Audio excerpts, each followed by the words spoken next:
Hey, it's Pete Heiniger, and this is part 3 of my journey through radiation.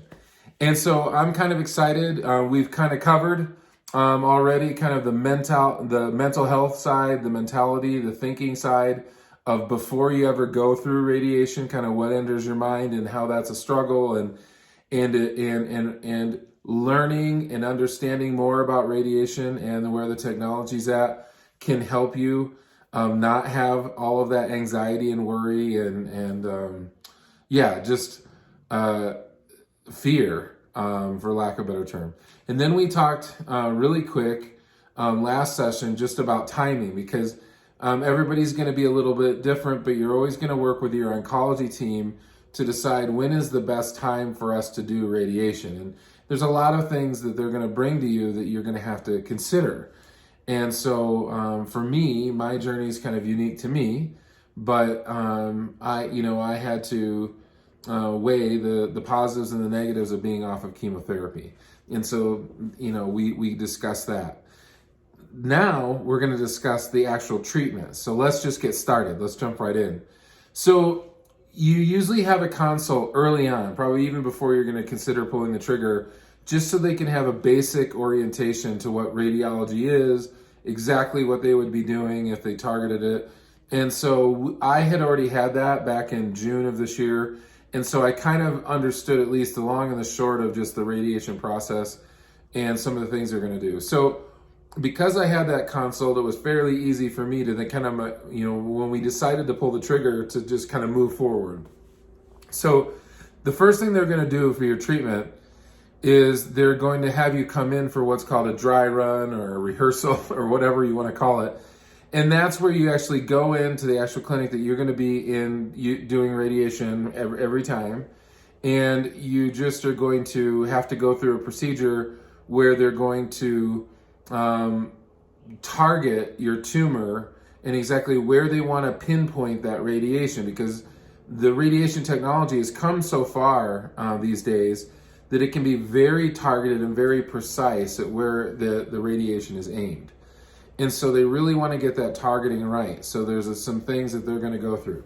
And so if you've ever been through a CAT scan and you've had to take contrast and you've had to do a few things like that, that's probably the easiest way to describe it. So they're going to have you kind of go on a little fast, probably stop eating in the mid-afternoon the day before. Then you're going to try to drink lots of water and then continue to drink water all the way through the next morning. But then you're going to go into drinking that barium or whatever that is. That I don't think it tastes that bad. It's just not. It doesn't taste great, right? So, and the texture can mess with you. Everybody's a little different on that. But to me, it was just like, guzzle it down. Let's get this done. So I guzzled it down the morning of, and then I went to my appointment. And when I went to my appointment, you check in, you're going to be taken back, and there's a technician that you're going to be introduced to. And that's usually the technician that's going to be doing all of your treatments. And that technician is going to get you sighted in, right? And so they're walking you through that process. And sometimes the machine that they sight you in on isn't always the same one that they're going to be using for your radiation treatment. For me, it was a little different. I was in the hospital, which was the other side of the building from where I'd actually be doing my radiation treatments. But so anyway, you lay kind of on this flat kind of stainless steel gurney, very similar to a CAT scan. You, for me, because it was my colon cancer is what we're targeting, the tumor in my colon. Then I lay flat down, face down. There's a little kind of area, almost like a massage board, or a table, where there's a dig out, a cutout for where your head can go, so that you don't have some pressure on your neck and your neck isn't bent, at an awkward angle. And so I just put my face in there, and then there's this big kind of wedge foam that kind of lifts your keister, your south side, up, and then they start to go to work. And so what they asked me to do is they asked me for that dry run and for all of my radiation treatments just to wear some athletic shorts and a t-shirt. And so that was pretty simple. And that way you don't get overheated in there. They can always give you a blanket or a sheet or something like that if you're cold. But, it also gives them easy access, and you're as comfortable as possible. So you don't want to wear lots of layers on the day that you're doing the dry run or during your radiation treatments. That said, they do have to actually pull down your shorts. And so you kind of, for me, that's the worst part probably, is that you have your bare keister sitting in, dangling in the wind for everybody to see. And there's a bunch of people in the room who are seeing it, right? Because they're going to have different people who are running the technician. They're looking at that contrast. They're trying to sight it in. And they're giving you these little tattoos and markers on your skin so that they can then use those later to make your radiation process go really quick. All right.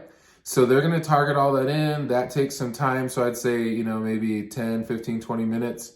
They're going to use to sight in. Once they get you sighted in and everything looks okay, then they're going to go ahead and have you get up, and you're kind of done with that process. But then once you get out of that, then you're going to go through what we call another dry run, which is, for me, was the Friday before I started on Monday.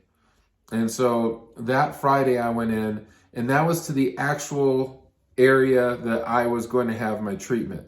And the reason why is because they just want to walk you through, because they have, as you can imagine, they have lots of people receiving radiation. So you're kind of an assembly line. And so they want to make sure that you arrive on time. They want to make sure that you kind of know the ropes and you know how to do this. And really, the sessions are only for me, only lasted maybe 5 to 7 minutes. Okay. So I had to go in for that second kind of run through, but now I'm with the technician who's actually going to be doing my treatment. And she meets me. I walk back. I go into the room. Again, same thing. Looks like a CAT scan room. I'm sitting down on a table. There's a cutout for my head. I get in position exactly like I did during the first dry run when they're sighting me in. And everything, but they're going to kind of just walk me through. They're going to make sure all those tattoos that they put on me are working and aligning with the machine. And so they're kind of getting all those diagnostics done. And so again, you kind of drop your drawers again for that. And then once that session's over, I walked out, sat for about maybe a minute, and then a nurse came and got me. And she's just walking me through the other side of it, saying, hey, doctor, so-and-so, that your radiologist is going to meet with you on Wednesday. So you're going to do Monday, Tuesday, and then you're going to do your session on Wednesday. And then right after the session on Wednesday, he wants to talk to you. I still had 2 more sessions after that, Thursday and Friday, but he kind of talks to you midway through just to see how you're doing and make sure you're okay. So she walked you through that. She kind of walked you through a few other things that you need to do in case you want to put a purse in a locker room or whatever, for ladies. Sometimes with breast cancer, I did notice that they kind of had to change out of their clothes and put on a gown and stuff like that. And so those things are there too. So usually there's a locker room that you kind of walk into and you can make changes, put all your valuables into a locker, and then proceed with the procedure. So for me, it's really easy. I didn't have to do any of that. I could just walk straight through the locker room, go to the small waiting room, and then get let inside and start my process. But after that session where they're doing that, basically I am just going to go in Monday, Tuesday, Wednesday, Thursday, and Friday. For me, it was at 10:30 a.m.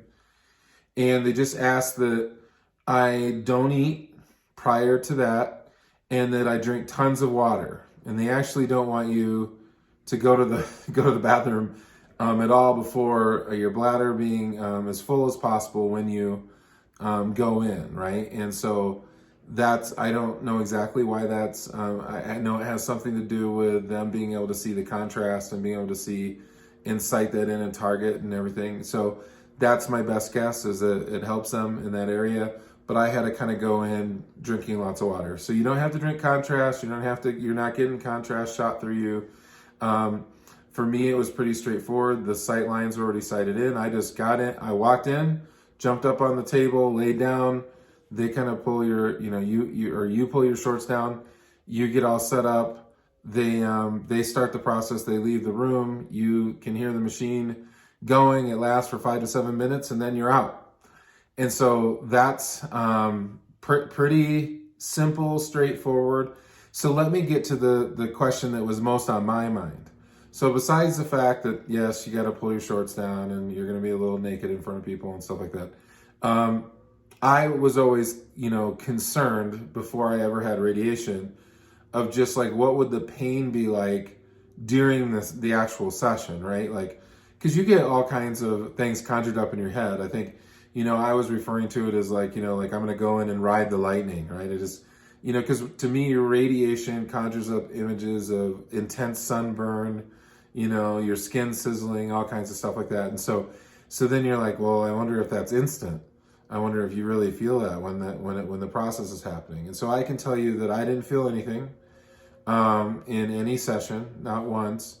We'll talk next time about side effects and the pain that's associated, kind of after the treatment is over. So we'll talk about that. But as far as the treatment itself, the first time I jump on that board and then, and they do the radiation, I didn't feel anything. I didn't feel anything. I didn't feel hot. I didn't feel like it was heating up my insides. I didn't feel burning. I didn't feel any fuzzy sensation. I just didn't feel anything. It just felt pretty normal. As normal as it can be laying on a stainless steel flat table with your keister straight up in the air, buck naked. But other than that, you feel it's painless. So that's basically it. You kind of wash, rinse, repeat. For me, my session, remember, everybody's different, but for me, it was going to be Monday through Friday, 10:30 a.m. every day, and I just walk in 5 to 7 minutes, I'm done.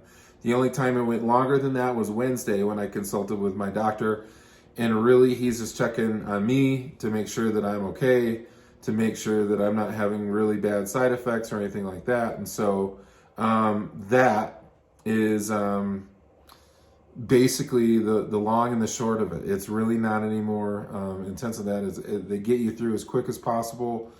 And so, like I said, maybe with breast cancer and other different cancers, it goes a little bit different, might take a little bit longer, there, and different things like that. But for my journey with stage 4 colorectal cancer and radiation, as far as the treatment, it was a breeze. It was a breeze.